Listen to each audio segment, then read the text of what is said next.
Never fly your drone when it's really foggy.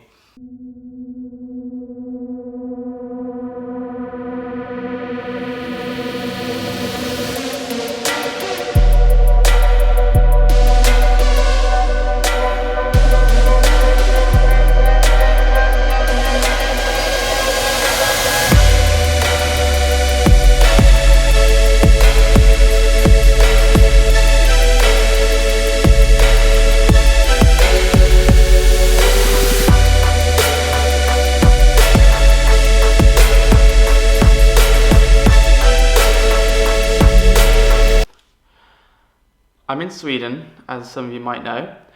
I've been very busy over the holidays. Hope everyone's had a Merry Christmas, and I hope everyone is still enjoying their time with their family. This is the first time I've really had a moment to myself while I've been here. During my first downtime on my own, I thought I'd make this quick video about Canon. I've wanted to make it for a while. I just wanted to discuss my love for Canon, but also my hatred for Canon now. I've been filmmaking, been doing photography for almost 10 years now, and since then I've always used Canon cameras. I've always had Canon DSLRs. When I've been filmmaking, I've used like the Canon C300. So even for film cameras, I've still used Canon. For DSLRs, always been Canon. But if you've seen some of my other videos, last week or the week before, I sold my Canon and purchased a Panasonic Lumix GH5. And I just wanted to let you guys know why I've done this. Why I bailed from Canon and gone to Panasonic. And that's purely because of quality now. Canon used to always be, probably still are, the go-to brand for DSLRs, for people, for any filmmakers, photographers, and like it's always been either Canon or Nikon. Canon or Nikon. If you're a Canon guy, you're not a Nikon guy. If you're a Nikon guy, you're not a Canon guy. So you used to always be one or the other, but now we have other brands coming in, competing, and it's great. I've always thought that I'd always be a Canon guy. I'd always use their equipment because they were great.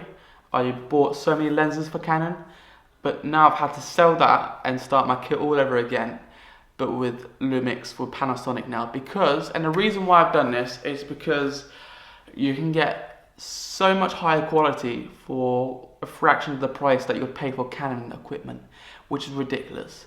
You can get a G7, the Lumix G7 4K video for £400. For Canon, if you want 4K quality for Canon, you would have to be paying thousands, I think £3,000+ for the new Canon 5D. I think it's the Mark III now, I believe, that has 4K. I think it's the Mark III that has it, yeah. About £3,500, which is ridiculous. Not many people can afford that for a camera equipment. So this is why I decided to sell my Canon stuff and go for Lumix. I got for the GH4. I almost bought a G7. I thought I'd spend the extra money on a GH4 because it's worthwhile. There's a lot of added extras the GH4 has, which is great for filmmaking. I think this is the go-to camera for filmmakers now. It's mirrorless camera, so it's more silent when shooting.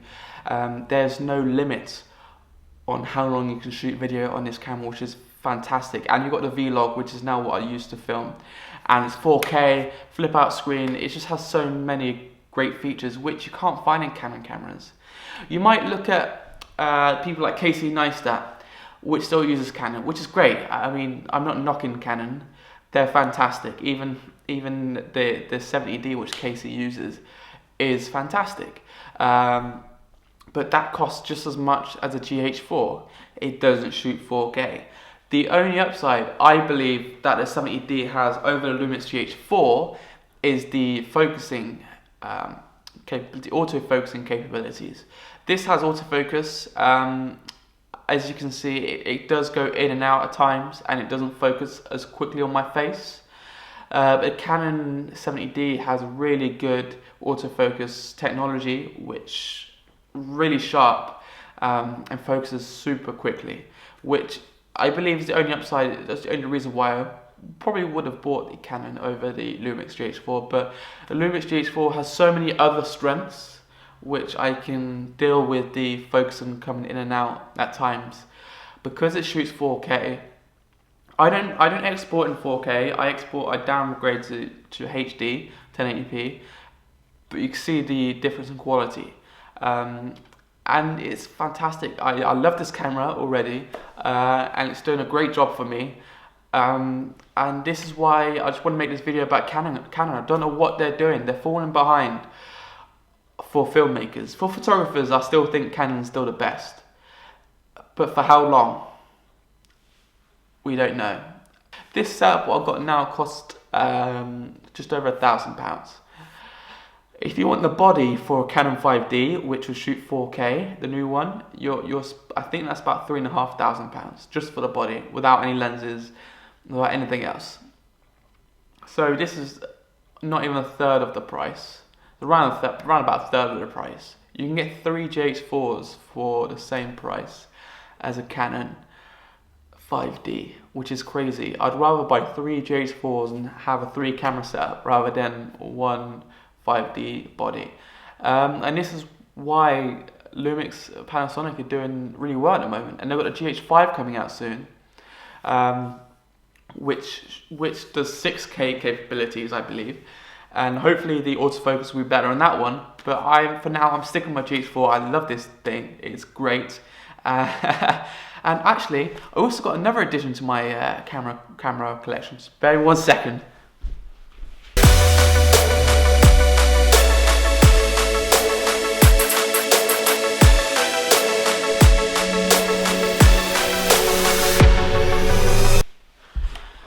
My girlfriend got me this bad boy for Christmas. This is the DJI Phantom 3 Advanced drone, so it's not the basic one, it's the advanced one. I've never really flown a drone before, so I've only flown this twice in beginner mode. But when it's sunny again in Sweden, or whenever it snows, or whenever it's not windy, I'm going to take this out and take it out of beginner mode and see what it can do. This is fantastic. This is obviously not the Phantom 4 or the Mavic. Can't afford that yet, but my girlfriend bought me this, which is such a good Christmas present. I really love this thing. It shoots 2.7K, I think, so it's not quite 4K. But for me right now, for my videos, it doesn't really matter because I shoot on this camera in 4K, but like I said, I downgrade it to 1080p, which is what I do with the footage on here as well. I shoot it in 2.7K in the air, but I downgrade it to 1080p, and it's been so foggy here today, as you can see from my footage in this video. My drone is so foggy. The drone got really wet outside, the camera messed it up, but it handled it very well. It wasn't windy, so I don't know what it's like in the wind. I don't dare to fly in the wind at the moment, but it handled being wet outside very well, and I'm really impressed by the Phantom 3. So if any of you guys out there want a drone, you don't have to get the Phantom 4 or the Mavic. I know they're really over £1,000. You can literally, these are so good. The Phantom 3s are great. I find this thing such a good, easy thing to fly. It takes some time to get used to it, but it's fantastic. And the video quality is so good. It's like having a mini helicopter, and this costs half the price of a Phantom 4.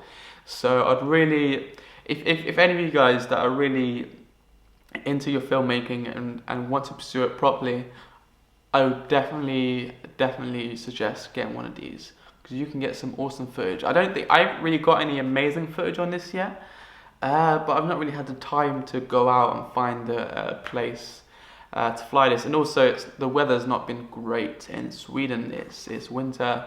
It's not snowed here. It snowed for about 10 minutes the other day.